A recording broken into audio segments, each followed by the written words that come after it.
fight like a roaring fight, grit during dreams under stadium lights, sweat and fire, hearts ignite.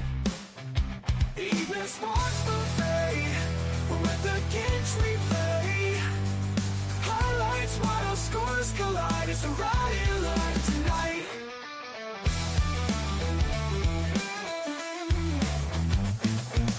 Blades drawn, bold on the chalkboard slate, rivals clash, it's a heavyweight fate. Every second pounding, can't wait. Evening sports buffet. Yes, ladies and gentlemen, it's September the 9th. Highlights while scores collide, it's a riot live tonight. Another edition of Early Evening Sports Buffet with Ginch. I am Fred Ginch, Ryan Neff. Every second pounding, can't wait. We witnessed a quarterback in the first half better than the other quarterback, and then it was flipped in the half. Just remember that. I am again. Welcome to another episode. What did we witness yesterday, by the way? Thanks for joining, wherever you're tuning in from. The Ginch Meister, Mike Fuji says, yes, sir, I am the Ginch Meister. The Gincharama, the Gincharino, if you will. But look, yesterday's game, obviously Minnesota came back and won. I fell asleep during the third quarter because I'm old and I need sleep. I did catch the highlights of the last quarter and a half. And I'll just say this. Look, I was never sold on Caleb Williams as a QB. When he was under Lincoln Riley, it was backyard ball. That he still had to know how to maybe to read a defense. It was just find the open receiver and throw it to him. We see glimpses of him and what he can do. The quarterback position is about consistency. And this is year 2. This is his 18th game. And again, you see glimpses, and then you see flashes of deer in a headlight. He played well in the first half. Played really well in the first half. But then again, you see stuff come out where he misses open receivers, or the one play where he checked down. I think it was, I can't remember, it was to Swift, but he had a Dunze. Safety cheated up. The Dunze ran past the cornerback, and the Dunze was wide open for a touchdown, and he missed it. And those are the kinds of things you're supposed to see in your 18th game. And look, Minnesota's defense, they made the adjustments. They made better adjustments than what Chicago did.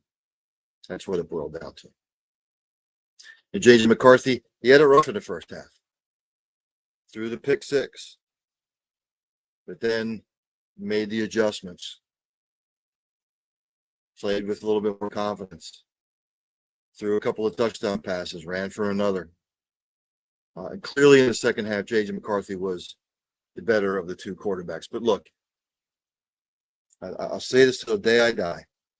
When you can run the football consistently, it takes the pressure off the quarterback. It opens things more for the quarterback. When you can turn and hand the ball off, when you can click off 4 or 5 yards of carry, the quarterback gets a little bit more comfortable, and the defense starts to open up a little bit. So let's go to said game from yesterday, and then I will get into other things, news and notes from around the world of sports. So if we go to the box score from yesterday's game, as soon as it pops up here.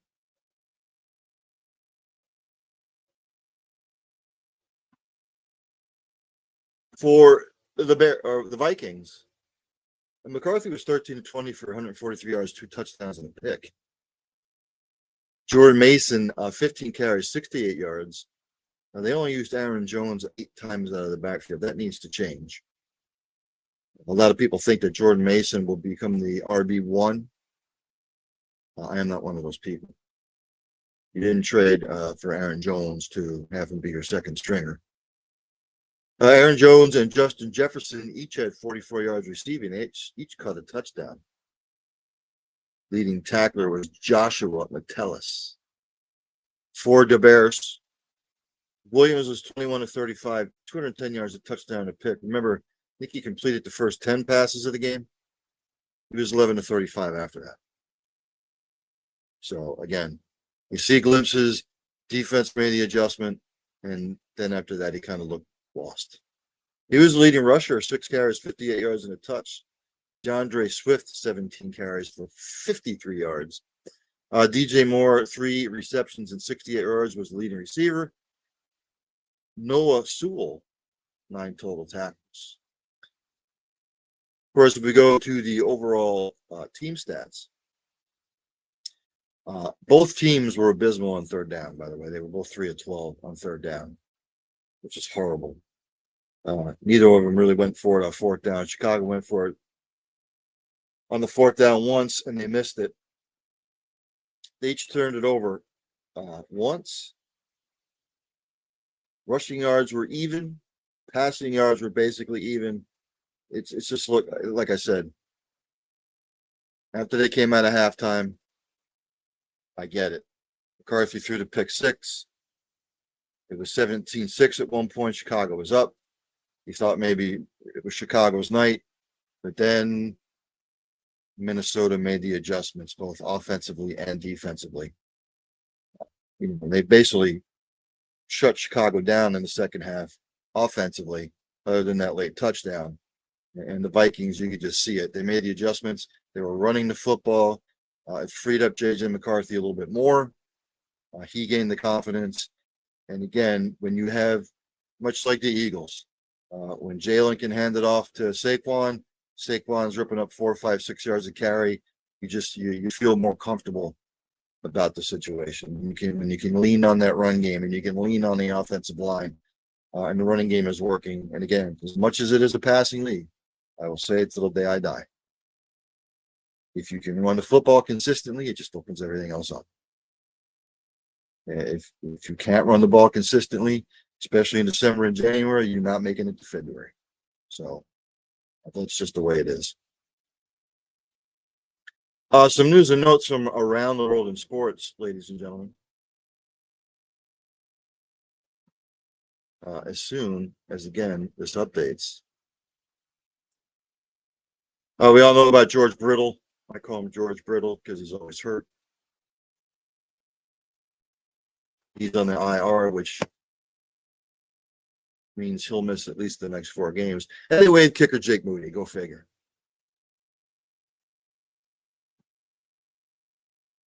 So Moody is gone as your field goal kicker. They also have some other injuries. Juwan Jennings got hurt. And again, part of the NFL is availability. And you need to stay healthy. And it looks like the 49ers are getting bitten by the injury bug again. Philadelphia Eagles fans rejoice.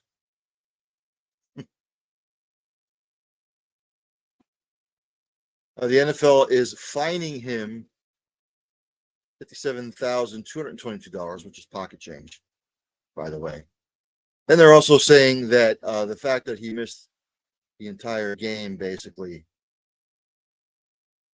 on Sunday will serve as his 1-game suspension. Whatever. Again, I thought they should have suspended him for another game, and I think they should have suspended Dak or fined Dak. If you're going to stand behind your offensive lineman and spit through the 2 of them down toward where Jalen Carter was, why don't you get fined? I know he didn't spit on him, but you're still spitting. You're spitting in his direction. He was just spitting down to the turf, which is disgusting, by the way.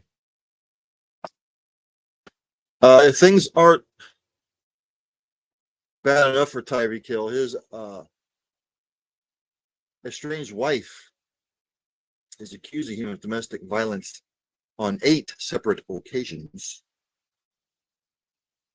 Again, why would even if he asked for a trade, why would anybody want to put up with that headache? And if this comes out and he wants to be traded somewhere, no one will take him on. Maybe someone will be foolish enough if all this turns out to be false. Reported by ESPN. That would be ESPN. And I'll just read the article here.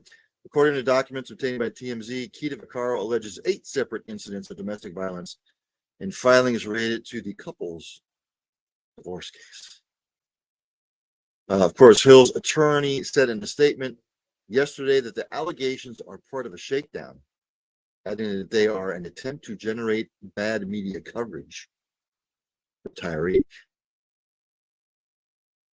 According to TMZ, Vaccaro alleges that the first incident occurred in January 2024, about 2 months after her marriage to Hill. Hill has not been criminally charged, and it was unclear as of Tuesday morning whether law enforcement was investigating Vaccaro's allegations. Remember, April 8th, Vaccaro filed a petition for a divorce on April the 8th, one day after police reported a domestic dispute between her and Hill. Look, he has a history of this. I'm hoping it's not true. If they investigate it, he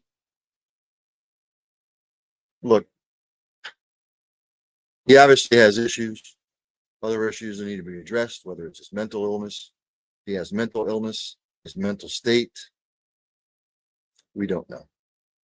We'll keep an eye on that.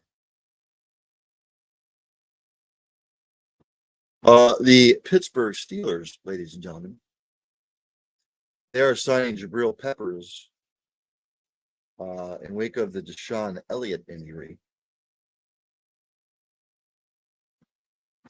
Reported by Brooke Pryor, ESPN. Looks like Deshaun Elliott has some sort of knee injury, so they are bringing in Mr. Peppers. Injuries mounting already. The Giants' Micah McFadden, he has a foot injury. He will miss significant time, reported by Jordan Raiden of ESPN. Doesn't say how long he will be out, but unfortunately, he's going to be out for a significant amount of time.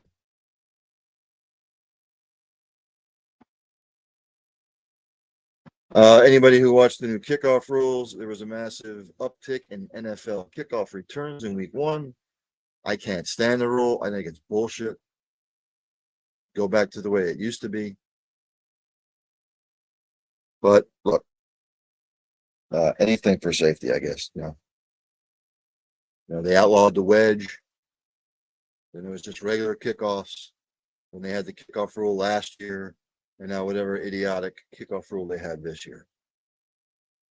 Again, just go back to the old kickoff rules. Or, if you're going to go back to the old kickoff rule, everybody needs to be set. Can't move. You know how players would make a running start. Just kick it off and run down the field.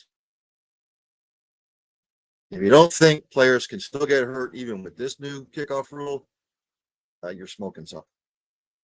Because that's just part of the game. Guys are going to get hurt. It's a contact sport. Concussions, knee injuries, all kinds of stuff. Whether it's 11 on 11, offense against defense, or if it's a kickoff. Doesn't matter what rule they come up with. You're still going to have injuries. Doesn't matter what they do. Just go back to the way it used to be. But the NFL always has to tinker. And what are you going to do? So those are some of the top headlines of the day. I will go to the NFL. Other news and notes.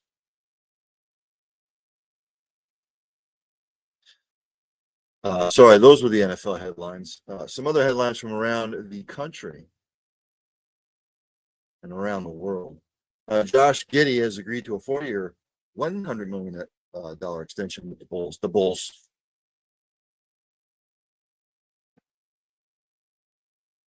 Again, he is a up and coming star in the NBA.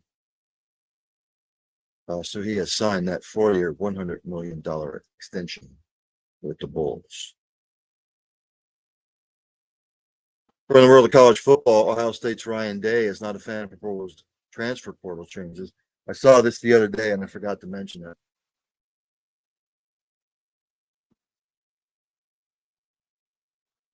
This was reported by Max Olson Investment. I forgot to actually mention it last week. Last week, the NCAA announced last week that the FBS Oversight Committee voted to move the winter transfer portal window from December to January, shifting to a 10-day period that would start on January 2nd, 2026. The committee also supported eliminating the spring transfer window in April, meaning FBS players would have 10 days in January to enter their name in the NCAA transfer portal if they wish to transfer to another school for the 2026 season.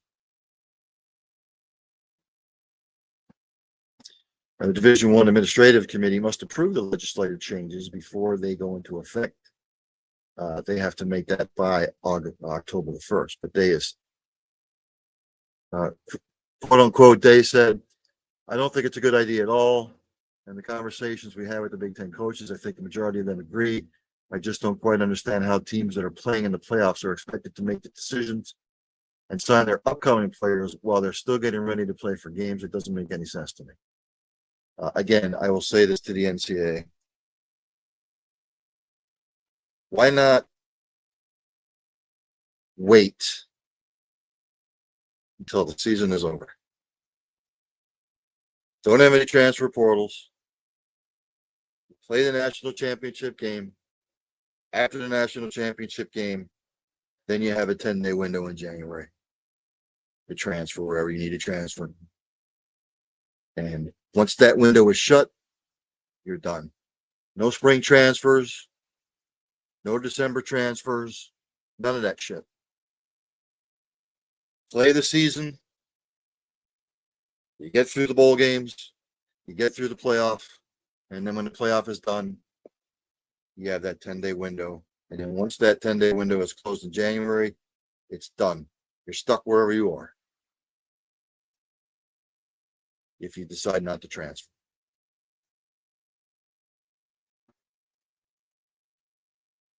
Because the way it's set up now, still doesn't make any sense. Not to me, anyway.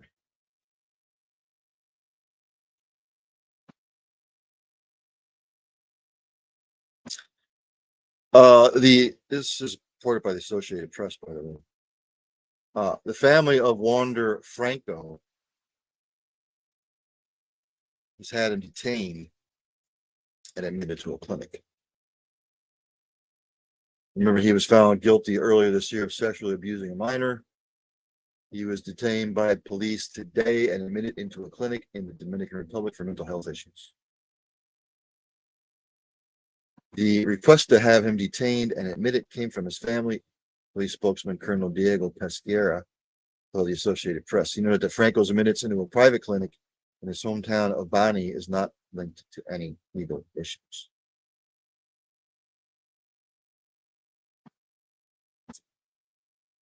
So hopefully he gets the help that he needs. Mental health, very important. Just as important as your physical health. Erling Haaland scored 5 times against Norway. World Cup qualifying. They pummeled Moldova 11-1 today. They stay atop the Group 1 table with 15 points in 5 games, putting pressure on Italy. Yes, the World Cup is right around the corner, ladies and gentlemen. And the Toronto Blue Jays have placed shortstop Bo Bichette on the 10-day injury list. Pardon me while I take a sip of my beverage.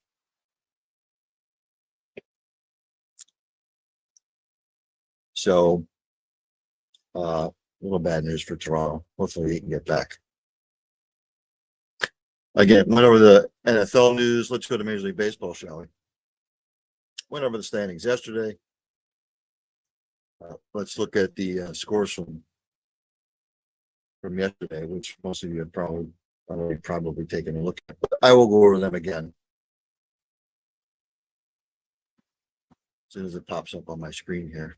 Again, I don't have like a regular computer. I have a laptop, so I got all kinds of stuff that I have to look at. And I can't look at it on the laptop because if I get out of one window and go to the other window, you're going to see me freeze.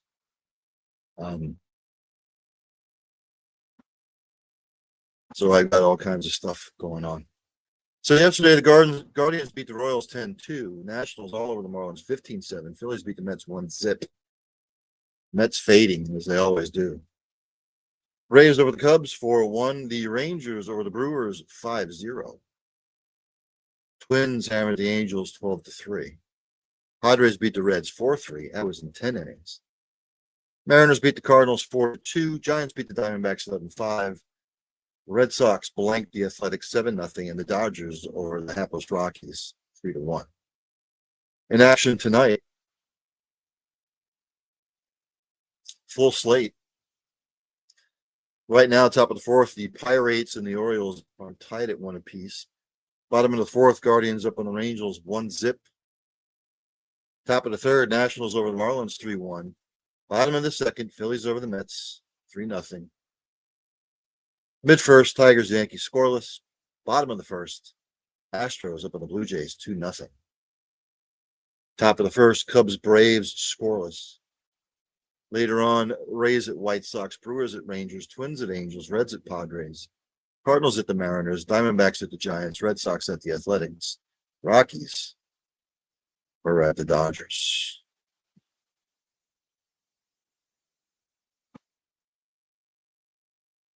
Just trying to look over some other news and notes from Major League Baseball.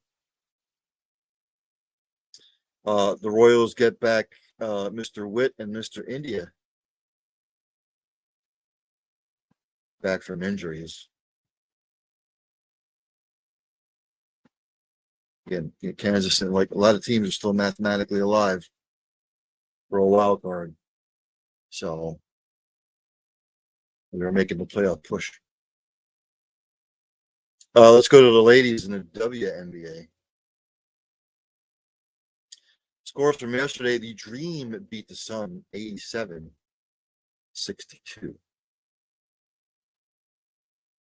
Nice slate on tonight in the WNBA. Right now, end of the first, the Liberty over the Mystics 19-12. Later on, Lynx at the Fever, big one.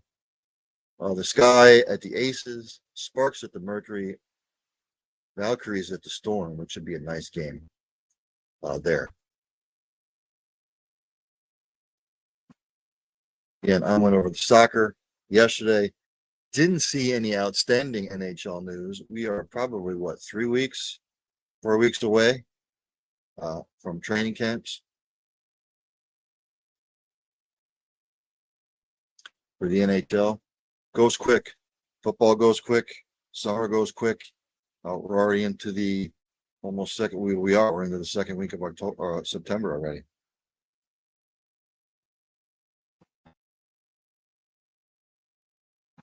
Again, and we have the Olympics coming up. Winter Olympics, I believe. I'm just looking over the ticker here to see if there's any major league info coming across the wires. 17 days, 16 days, it's the Ryder Cup. Hopefully the Americans can step up. We all know that the Europeans have had a stranglehold on the Ryder Cup. In a couple of weeks, I will have Harry Mays on to talk Ryder Cup golf. He is a golf aficionado, loves to talk golf, loves to play golf. I like to talk golf. I like to play golf. I don't play it well. I play military golf, left, right, left, right, left, right, never straight. So I'm going to go back to the NFL.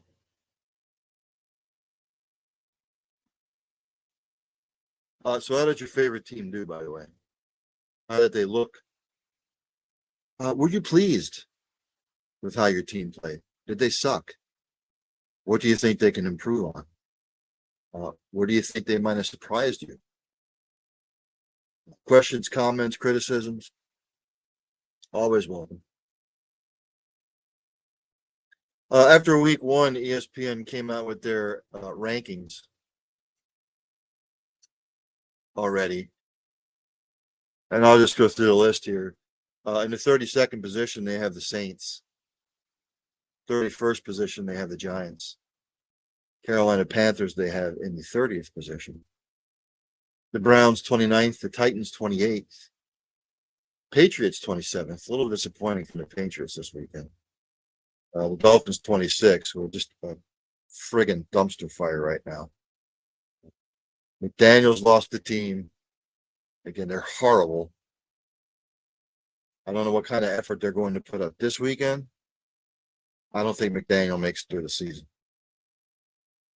I really don't, as the head coach. They have the Jets in the 25th position, which is a little shocking because they really did play well against the Steelers.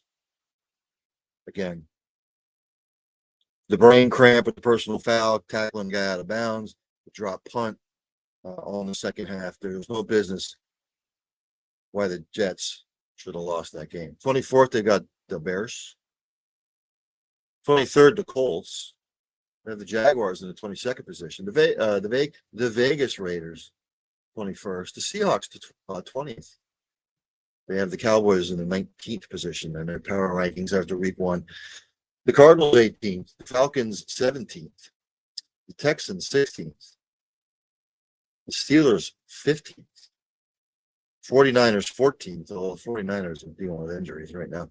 They have the Vikings, 13th. The Bengals, 12th. The Broncos, 11th. They have the Buccaneers, 10th, which I didn't think the Buccaneers looked all that great against the Falcons. So they have the Chargers, 9th. They have Detroit, 8th. Their power rankings. Did you see Detroit against Green Bay? They have them 8th. They have the Rams, 7th. The Commanders, 6th. The Chiefs, 5th.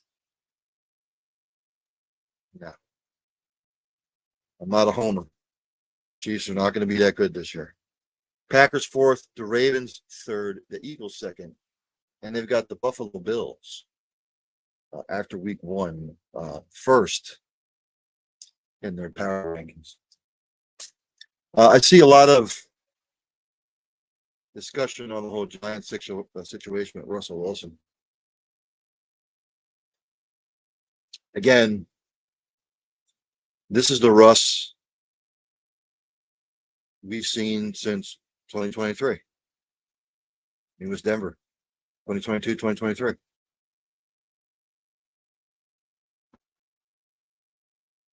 Last year with Pittsburgh. This is no secret.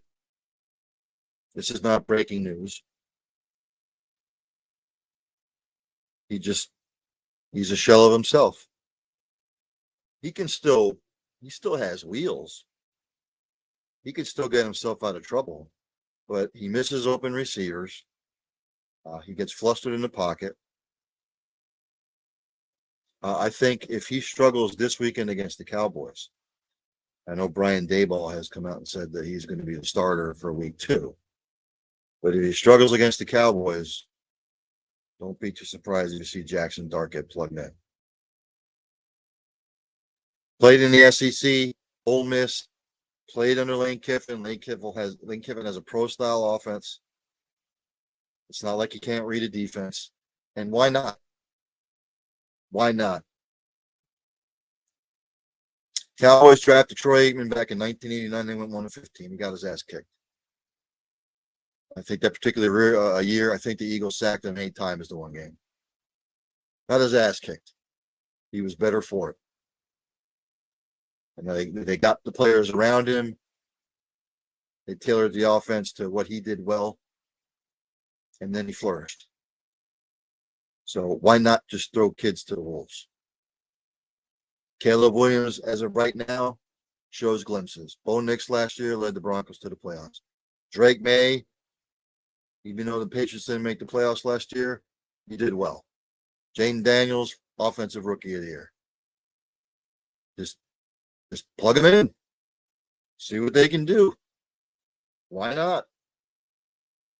Why not put Jackson Dart in there? See what he can do. Let him take his lumps.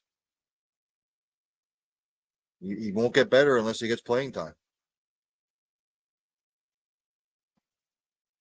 I was a big proponent of Jackson Dart when he was at Ole Miss. I thought he was going to be a good NFL quarterback. Remains to be seen. Anybody will tell you, wasn't high on Caleb Williams. I thought Bo Nix would struggle last year. Prove me wrong. Thought Jaden Daniels would struggle a little bit. Prove me wrong. Now, defensive coordinators have tape on these quarterbacks now. We'll see how they do in their second year. Bo Nix did not look good against Tennessee. He did. Caleb Williams, first half yesterday was okay. Second half, again, he completed 10 of his first 11, 10 of, he was 10 of 10, completed his first 10 passes. Then he was 11 of 25, 11 of 35 after that.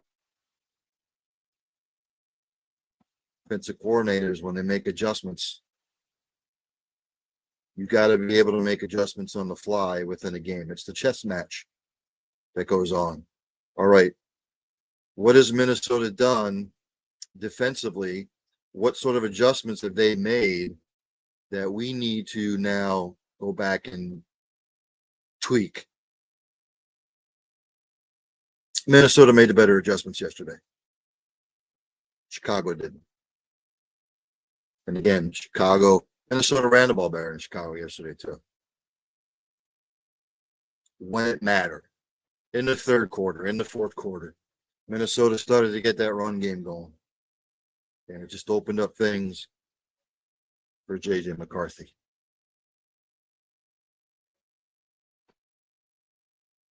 I don't agree with some of these power rankings that they had. The Chiefs shouldn't be fifth. Shouldn't be fifth. Again, I'm not a homer. I'm a Chiefs fan. I'm not a homer. They looked horrible. They lacked enthusiasm. They looked tired, like they didn't want to be in Brazil. It was a division game. Now you're already 0-1 in division. And it won't get any better this week.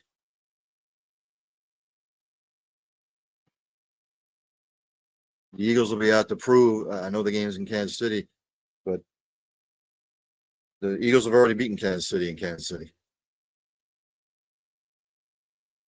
Eagles will be out to prove that the Super Bowl is no fluke. And it's kind of funny, unless somebody knows something that I don't. Let me check the line again. I found this kind of funny. Let me pull it up one more time because I had to do a double take when I looked at the line. The Chiefs are favored by 1.5. Did they see the Chiefs when they played the Chargers? Now the Eagles and Cowboys in the second half of their game weren't barn burners. But still, the Chiefs are 1.5 favorites at home against the Eagles. Make it make sense. I wouldn't have them favored at all. There's no way in hell. And let's pump the brakes on some of this other stuff. Look, the Dolphins defense made Daniel Jones look like Joe Montana on Sunday. Just pump the brakes a little bit, just like with Aaron Rodgers and the Steelers. Aaron Rodgers is not going to have those kinds of games every week. Just not going to happen. Again, the Jets had some brain cramps in the second half, and Rodgers exposed it. But they, for the most part, for midway between the second quarter and midway between the third quarter, they sort of had Aaron in check for a little bit. And did anybody watch the Steelers defense?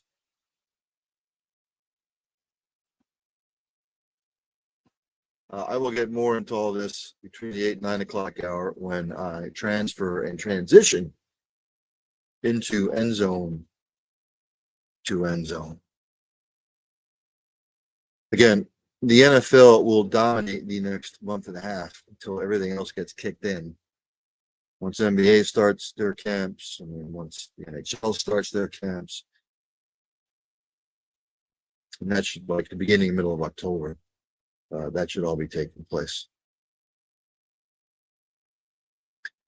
I will go back to Major League Baseball. Like I said, I went over the standings yesterday.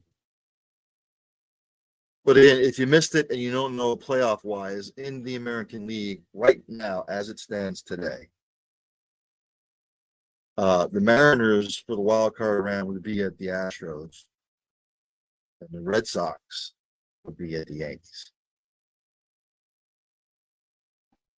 And the ALDS, as it stands right now, either the Mariners or the Astros would go on the road to take on the Tigers in the 7-game. And then the Reds, or is it 5 games now? I don't know. I don't know what baseball does anymore. I'm just used to 7-game series. That's what I grew up with. And the Red Sox or the Yankees would be at the Blue Jays. But again, the Blue Jays battling some injury bugs. And we'll have to see what happens because the Yankees and the Red Sox right now are right on their tail for division lead. Wild card round in the National League right now, the Mets would be at the Dodgers in the wild card round, and the Padres be at the Cubs. NLDS, as it stands right now, the Mets or the Dodgers would travel on the road to take on the Phillies, and the Padres or the Cubs would take on the Brewers. And just for shits and giggles, I will go over the standings again after yesterday. The American League East, the Blue Jays still lead. They're 82-61. The Yankees are in second, 80-63. Again, 2 games back. The Rays are 71-72, 11 games back. They are in fourth. And the Orioles, again, having a rough season, 66-77, 16 games back. In the Central, the Detroit Tigers, even though they are not playing up to par as they were earlier in the season, they're still up on top, 82-62. The Guardians are second, 73-78, 9 back. Royals are third, 73-71, 9 back. The Twins, 64-80, 18 back, and the White Sox are 55-89, 27 back. White Sox are the only team that's been eliminated in the American League from playoff contention. Out in the West, the Astros lead the West 78-66. Mariners are 2 games back, 76-68. Rangers 75-70. They're 3.5 back. Angels 67-77, 11 back. And the Athletics are 66-79 in last place. Really, the Yankees, the Red Sox, and the Mariners are in the driver's seat for the wild card. So again, the wild card for the last spot, the Guardians, Royals, Mariners, and Rangers all vying for that last wild card spot. In the National League, Phillies now pulling away, 84-60. In second, the Mets, who are now shitting the bed, 76-68. They're 8 games back. Marlins, Braves, Nationals, they're basically finished. National League Central, Brewers now pulling away, 89-56. The Cubs are 7.5 back, 81-63. The Reds, Cardinals, Pirates. Yeah, look, the Dodgers and the Padres are going to battle it out for the West Division. Giants hanging tough, 7 back. Diamondbacks still mathematically in it, and the Rockies have been eliminated. So right now, the Padres, the Cubs, and the Mets are the wild cards. San Francisco is only 3 games behind the Mets. The Reds and Cardinals are only 4 games back. The Giants and Diamondbacks are only 3 or 4 games back. It is 7:41 here on the East Coast. That would be 4:41 on the West Coast. Mountain time would be 5:41, and Central time would be 6:41 on your clock, wherever you may be. So I was trying to find something else on the ticker here to see if anything flashed by. Again, golf's on kind of a hiatus for a little bit. Nothing new there. So I think I'm going to end it here. Again, NHL, I don't see anything outstanding as far as news. I got into a lot of college football yesterday on student body rights. Oh, this is what I forgot to do. Yesterday on student body right.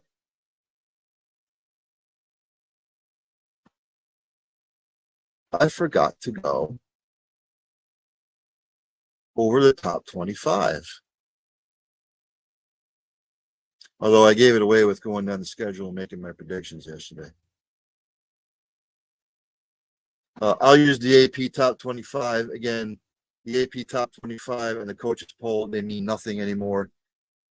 I see a lot of people are coming around to my way of thinking. Get rid of them. They don't mean shit. They mean nothing anymore. Because they change after the first weekend. After the first 2 weeks, it's all discombobulated anyway. Get rid of them.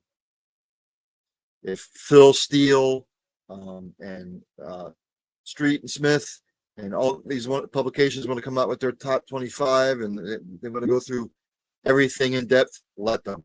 But the AP top 25 and the coaches poll are meaningless. They don't mean shit anymore. Don't mean dick. No rankings. Let the teams play the first 7 weeks of the season and then let the college football playoff committee come out with their rankings. Because none of this means diddly squat. And again, the college football playoff committee could be consisted of coaches that coach the game, like Nick Saban, like Les Miles, and people that play college football. Get rid of the ADs. No presidents.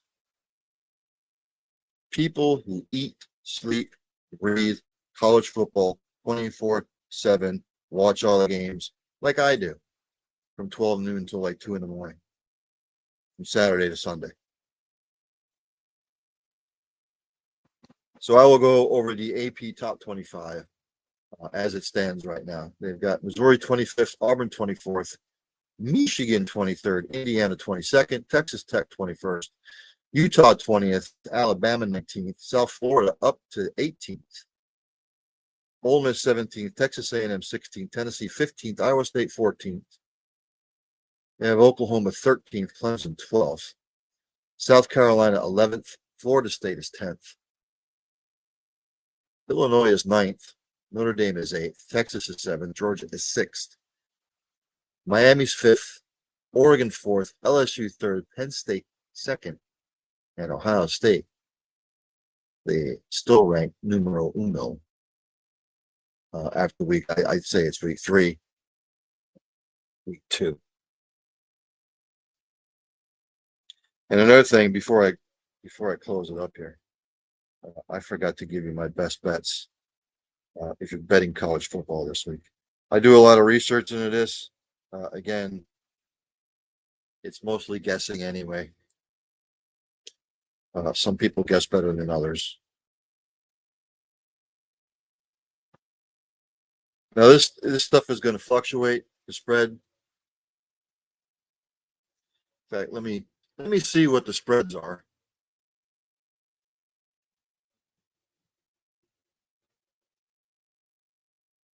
Real quick as it pops up here. Take Indiana minus whatever the points are going to be. They have not come out with a total yet that I'm seeing on the site that I use. Indiana minus the points against Indiana State. Take Oregon minus the 27.5 against Northwestern.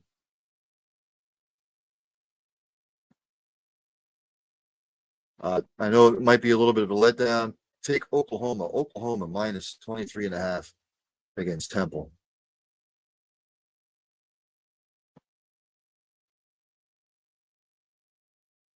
Texas Tech, ladies and gentlemen. Texas Tech minus 22.5 right now against Oregon State. Take Texas Tech minus those points. As I go down the list here. Illinois, ladies and gentlemen. Illinois minus 27.5. I am laying the points. Taking Illinois. Others I have down here, Colorado and Houston, take the under in that game. Let's see. What else do I have? Buffalo. Buffalo minus 22.5 against Kent State.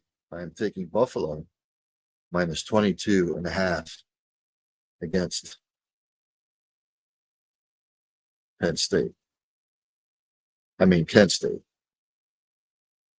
The Colorado Houston game, I'm taking the under. It's at 44.5 right now. I'm taking Iowa State minus 20.5 against Arkansas State minus 20.5 against Arkansas State. South Carolina Vanderbilt, I'm taking the under. So I have Navy minus the points, Minnesota minus the points. So I'm going to end it there. As I close out every show, practice compassion, practice empathy, have passion for what you do. Hug somebody every once in a while. You might make their day. Tell somebody you love them. You might not get a second opportunity. And lastly, if you see somebody struggling, somebody being bullied, or just somebody struggling in general, ask questions, inquire, see what might be wrong, see if you can get somebody help, because you might just be saving a life, or you might be saving a lot of lives. So, with all that being said, I am gearing up for the 8 o'clock hour, 8 to 9 p.m., end zone to end zone, week 1 recap, and then a preview and predictions for week number 2. There's only one thing left. Dandy Don, take me out.